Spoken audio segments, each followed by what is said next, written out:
saya akan lebih cepat saja. 15 menit ya Mas? 30 menit, oke, diskonnya. Baik, terima kasih. Selamat siang Bapak Ibu sekalian, peserta acara workshop pada siang hari ini. Atas nama pemerintah Provinsi Nusa Tenggara Timur, kami mengucap terima kasih kepada pemerintah pusat maupun dari Government Free Indonesia maupun kepada Human Society International dan semua pihak yang sudah mengadakan kegiatan ini. Tentu ini sangat bermanfaat untuk kami di NTT sebagai daerah yang selama ini sudah menjadi endemik rabies di Flores dan Lembata, dan baru-baru bulan Mei terjadi kasus outbreak di TTS, dan ini menjadi sesuatu hal yang menjadi penting bagi kami untuk bagaimana kami terus dapat memberikan public awareness kepada masyarakat. Dan saya selama Ibu Kepala Dinas juga, mohon maaf, harusnya beliau yang membawa materi ini, tapi beliau ada acara di Surabaya di Puskesmas, tugas juga, mungkin sama-sama kemarin dengan Pak Direktur juga, sehingga beliau mewakili kepada saya tidak mengurangi esensi dan apa yang akan disampaikan pada pagi hari ini. Baik, saya lanjut saja. Slide pertama, ini bisa saya sudah kirim kepada dia. Tadi pagi ada minta kepada saya, jadi saya ngomong sambil teman-teman bisa putar. Jadi rabies ini memang penyakit yang mematikan, tetapi bukan berarti penyakit tidak bisa dicegah. Jadi penyakit mematikan memang. Kalau sudah timbul tanda-tanda klinisnya, itu sudah tidak ada no turning point, tidak bisa kembali lagi, pasti mati kalau gejalanya sudah muncul. Tetapi selama dia masih belum timbul gejalanya pada manusia, kita masih bisa untuk melakukan pencegahan. Makanya teman-teman kita kolaborasi One Health ini sangat penting, karena memang ada namanya vaksin anti-rabies pada manusia, pada human, dan juga serum anti-rabies pada human. Walaupun mahal, tetapi masih ada jalan. Tetapi selama dapat diidentifikasi lebih cepat, as soon as possible. Kalau sudah sampai terjadi gejala pada manusia, maka kita tidak bisa lagi untuk melakukan apa-apa. Sehingga memang ini penting sekali kita sampaikan. Dan tema yang diberikan pada kami kan identifikasi hambatan dan kesempatan dalam memberikan edukasi rabies kepada masyarakat NTT. Jadi dalam setiap hambatan tentu ada opportunity, ada kesempatan bagi kita untuk bagaimana mengedukasi masyarakat sehingga masyarakat itu jadi tahu. Selama ini saya tahu masyarakat pun hanya ada ketakutan. Jadi kalau lihat anjing itu, minta maaf, seperti lihat setan. Kalau teman-teman di Flores dan Lembata sudah 26 tahun, jadi merasa bahwa ya seperti tadi Pak Direktur bilang, mungkin tidak bersahabat, tetapi mungkin, minta maaf Pak Direktur, saya kurang sepakat dengan itu diksi bersahabat, karena namanya penyakit, jangan kita bersahabat dengan dia. Kita namanya waspada, oke, tetapi jangan kita berteman. Namanya berteman, nanti kita sering disebut, orang dengarkan best friend forever, selamanya kita berteman. Mau sampai berapa puluh tahun, ratusan tahun kita berteman sama penyakit, tidak mau. Kalau kita bisa eliminasi lebih awal lebih baik. Jadi saya pikir lebih baik kita waspada. Ya, mungkin saya seperti itu. Jadi dapat dicegah. Nah, ini bagaimana kita mengedukasi masyarakat supaya masyarakat tahu bahwa ini penyakit ini mematikan, tapi kita bisa cegah. Yang bisa cegah siapa? Bukan dari petugas, terlalu jauh, kita sendiri, by yourself. Tapi how to overcome the disease? Bagaimana untuk mengendalikan penyakit ini, mengatasi penyakit ini? Mereka tidak tahu. Nah, kita yang sudah tahu, belajar duluan, sudah pengalaman, kita kasih tahu mereka, adik, kakak, om, tante, ini penyakit mematikan, tapi kita bisa cegah. Caranya bagaimana? Oh, kita bisa ikat dia, kasih vaksin ini anjing, semacam begitu. Tapi itu kita bertugas. Ketika kita sudah memberikan penyampaian kepada mereka, saya yakin bahwa kita masyarakat ini masyarakat yang punya tingkat sosial sangat tinggi. NTT itu masyarakat tingkat sosial sangat tinggi, sehingga satu sudah kenal pasti mereka akan menyampaikan. Cuma mereka tidak tahu bagaimana menyampaikan hal yang baik itu bagaimana, yang buruk bagaimana. Ini kita tugas pemerintah, kita NGO ini, pemerintah LSM ini menyampaikan seperti itu. Nah, saya highlight saja supaya kita tahu. Slide kedua. Rabies sudah ada di NTT ini sudah 26 tahun di Flores Lembata ya, 97 di tempat Flores Timur itu, dan sudah merambah ke sana. Dan ya, saya pikir ini sesuatu yang menyedihkan. Setelah 26 tahun, Pulau Timor yang kita ada sekarang ini bisa kena. Dan kenanya itu di TTS, di tengah loh. Kalau kita belajar soal epidemiologi penyakit, harusnya kena dulu di pintu-pintu masuk, entry portnya, di pelabuhan laut kah, pelabuhan darat, dan itu ada di Kota Kupang. Nah, kenapa tidak di Kota Kupang? Kenapa tiba-tiba BIM Salabim sampai ada di TTS? Kecuali dia punya pintu Doraemon mungkin, tiba-tiba ada. Tapi ini kenyataannya bahwa artinya masyarakat belum paham tentang bagaimana bahayanya, sehingga pasti ada yang membawa anjing dari Flores, daerah tertentu, bawa ke Pulau Timur dengan tanpa bersalah. Mungkin dia merasa saya bawa anjing lucu dari Flores Timur, bawa anjing lucu dari Lembata, mungkin bawa ke Kupang, bawa ke saya punya anak, saya punya keluarga untuk dipiara di rumah. Dia tidak tahu bahwa daerah itu daerah rabies. Nah, seperti ini yang mungkin kita harus edukasi masyarakat, sehingga di kemudian hari penyakit tidak menular lagi dari Flores ke Sumba mungkin, atau Flores ke Alor, karena masih ada beberapa pulau yang masih bebas masuk ke Saburai Jua. Nah, yang sangat menyedihkan kita lihat data ketiga itu sampai saat ini di NTT itu sudah ada 17 orang meninggal. Untuk manusia, satu orang saja itu sudah sangat luar biasa. Satu orang mati itu sesuatu yang luar biasa, tidak usah 17, tetapi kita 17. Di Flores Lembata itu posisi hari ini sudah 11 orang. TTS ya kita tidak bersyukur, tetapi sejak bulan saya pikir bulan Juli itu sudah tidak ada kasus kematian lagi. Mudah-mudahan tidak ada lagi. Kita terima kasih teman-teman Pak Bupati dengan jajaran semua sudah bagaimana mengelokalisir di penyakit, tidak pindah ke kabupaten lain, dan sudah vaksinasi saya lihat sudah 30.000 ekor lebih, dan saya yakin dengan kita kerja effort yang lebih lagi, saya yakin penyakit tidak menular dan tidak ada lagi kasus kematian. Jadi kalau ada gigitan oke lah, namanya anjing hari-hari posisi normal pun anjing akan menggigit orang ada, tidak usah ada rabies, normal saya anjing gigit tiap hari ada, tapi jangan sampai ada kematian. Nah, 17 orang ini itu suatu hal yang luar biasa, tetapi kami provinsi kami sampaikan bahwa kami sudah melakukan yang bisa kami lakukan. Bapak Ibu tahu kita semua punya kemampuan fiskal daerah provinsi NTT itu sangat-sangat sempit. Kalau mau saya katakan bahwa sangat-sangat lemah, saya bilang mungkin tidak bagus, tetapi sangat-sangat sempit. Karena tekanan kita pasca COVID-19 itu anggaran di pusat itu sangat-sangat dipres, refocusing sering terjadi, dan kita untuk penganggaran untuk kesehatan hewan itu sangat-sangat minim sekali. Sehingga bagaimana kami mengatasi kondisi seperti ini, karena ini kejadian terjadi bulan Mei, anggaran sudah diketok palu dan sudah dijalankan, dan perubahan anggaran masih ditunggu nanti. Sehingga akhirnya kami meminta kepada pusat dan puji Tuhan dari pusat bisa kami juga mendapatkan referensi untuk menghubungi World Organization of Animal Health, WOAH itu, dan pemerintah Australia ya, Australia Aid bantu kita di NTT ini 200.000 dosis.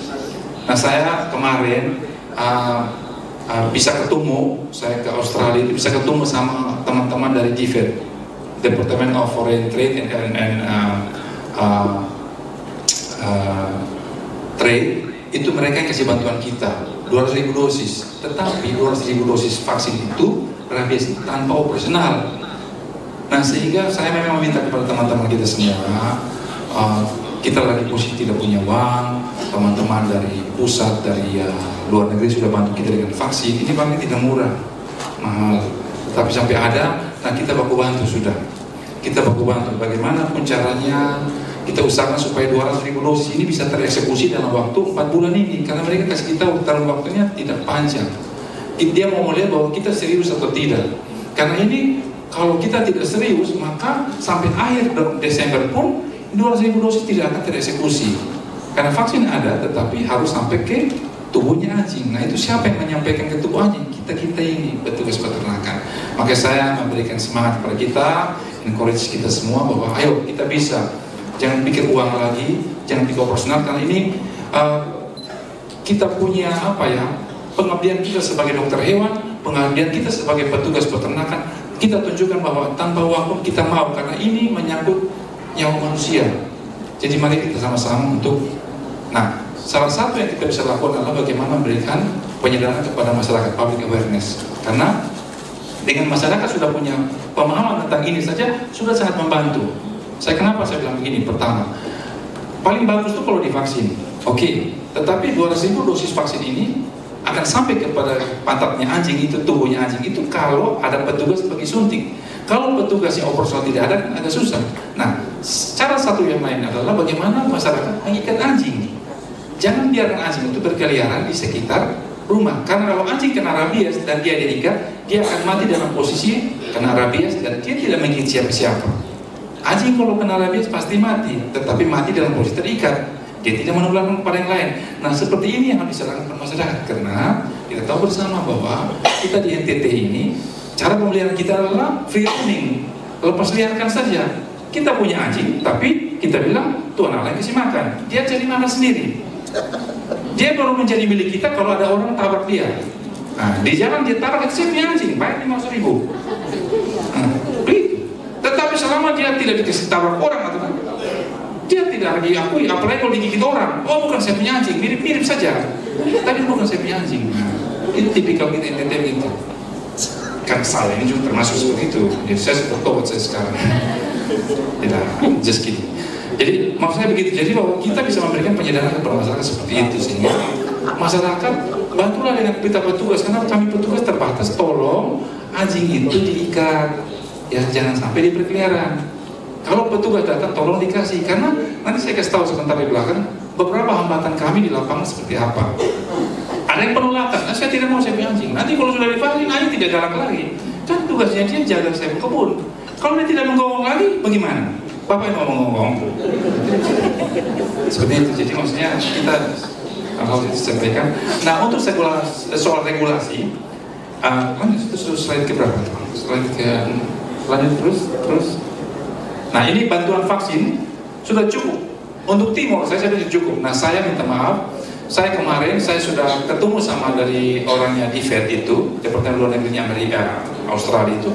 Mereka sudah sepakat untuk kita kirim, dan hari ini saya sudah kirim. Minta maaf, Bapak Ibu, saya sudah kirim vaksin untuk seluruh Flores. 99.000 dosis saya sudah kirim Flores. Jadi ada yang 10.000, ada yang 5.000, ada yang menolak saya kan ya. Tidak masalah, yang menolak tidak apa-apa, tapi yang menerima saya kirim total 10.000. Tadi pagi kami sudah kirim. Mudah-mudahan nanti sore sudah sampai. Jadi tolong teman-teman bantu untuk bagaimana mengeksekusi supaya jangan sampai lagi kita sudah vaksin. Tentu vaksin ini tidak bisa memenuhi 70% itu karena kita keterbatasan data. Tapi masyarakat membantu dengan cara tolong petugas datang kasih kelompok anjing divaksin. Yang kedua, anjing diikat. Ya, jangan sampai takut bahwa nanti anjing tidak bisa menggonggong. Kita lanjut tanya. Lanjut. Ya, kalau untuk aturan sudah sangat lengkap. Cuma Indonesia seperti itu ya. Aturan sudah banyak lengkap, tapi law enforcement-nya itu yang sangat lemah. Bagaimana implementasi segala macam aturan ini di lapangan? Buat apa aturan segala macam kalau kita tidak mematuhi itu? Ya. Nah, itu tugasnya siapa? Tugas kita sudah, kita pemerintah. Bagaimana memberikan penyadaran kepada masyarakat? Karena kalau kita bilang siapa yang tidak ikat anjing pasti masuk penjara, maka penjara akan penuh. Karena apa? Kita masyarakat tidak ada ikat anjing. Sehingga bagaimana kita memberikan public awareness itu lebih penting. Kita lanjut slide berikut. Masalah-masalah apa yang kita punya? Pertama, estimasi populasi.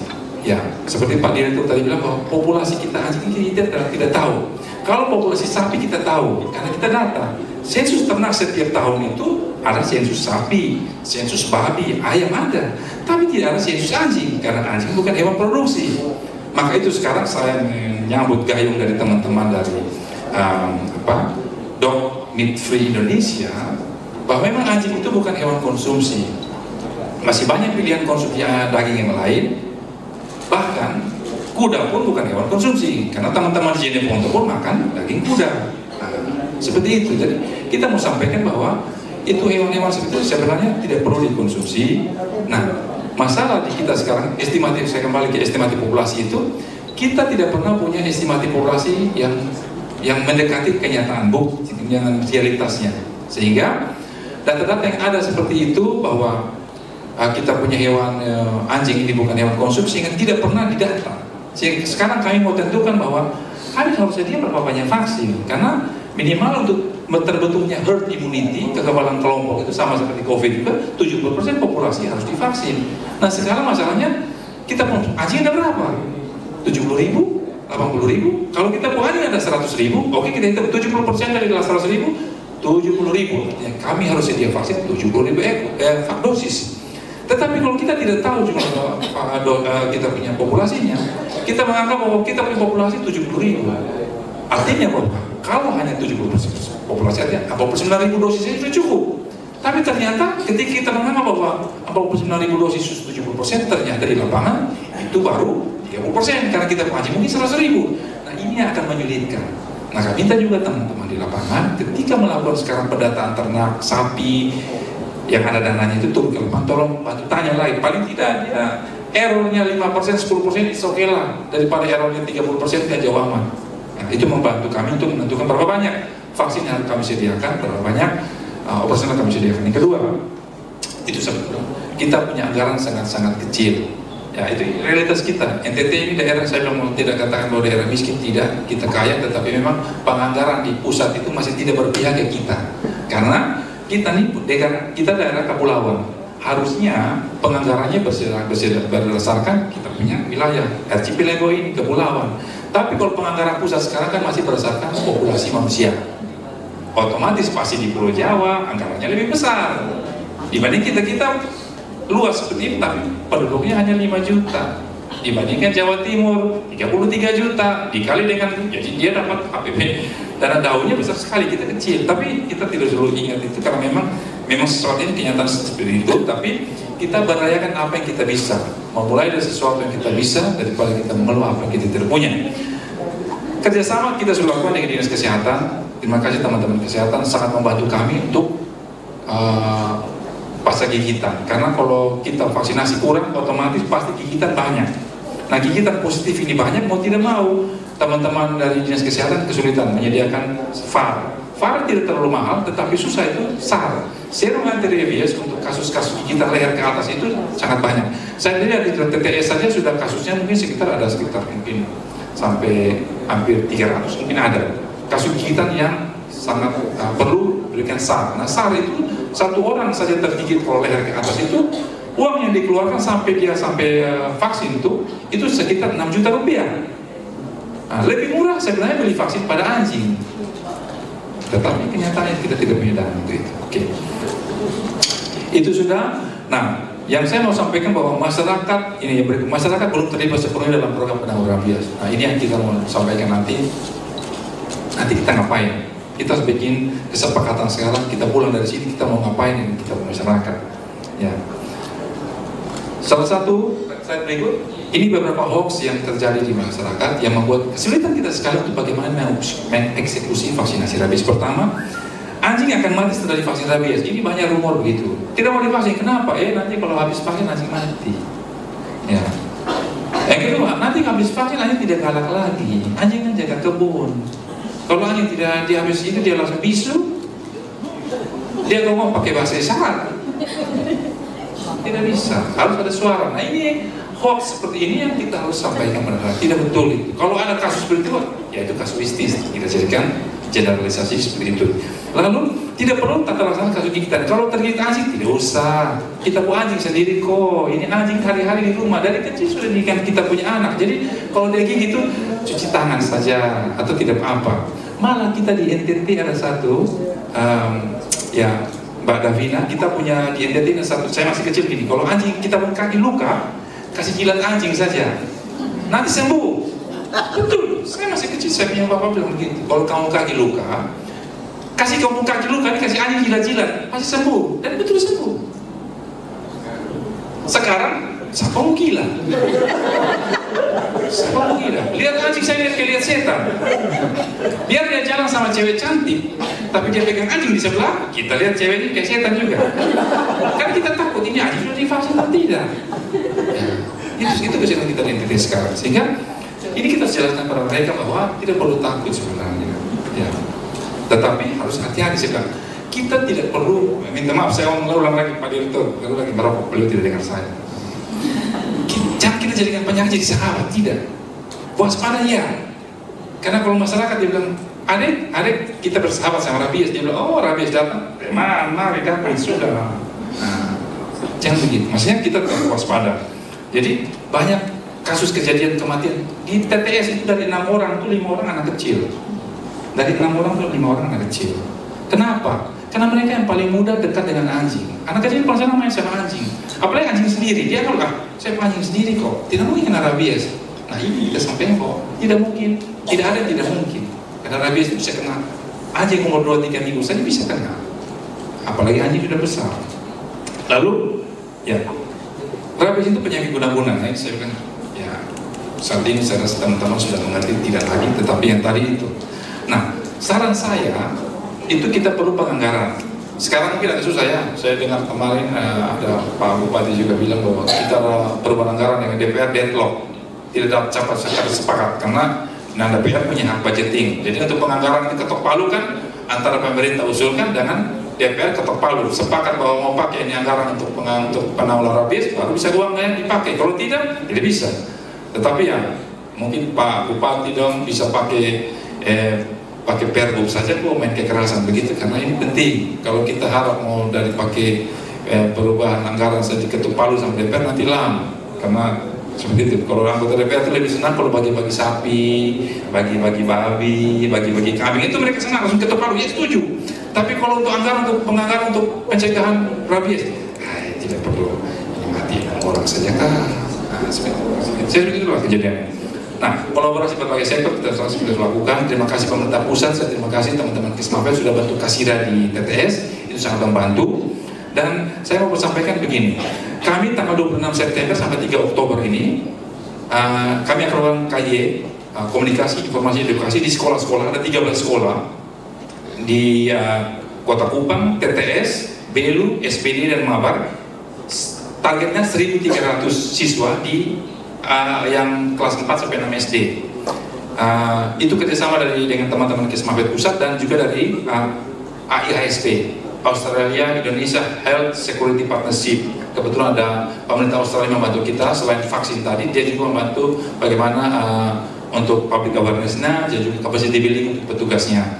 Sehingga kami targetkan tanggal 3 sampai 3 Oktober itu sudah bisa dieksekusi semua, sehingga anak-anak sekolah ini mereka punya pemahaman bahwa rabies ini berbahaya, tetapi bisa dicegah. Caranya bagaimana?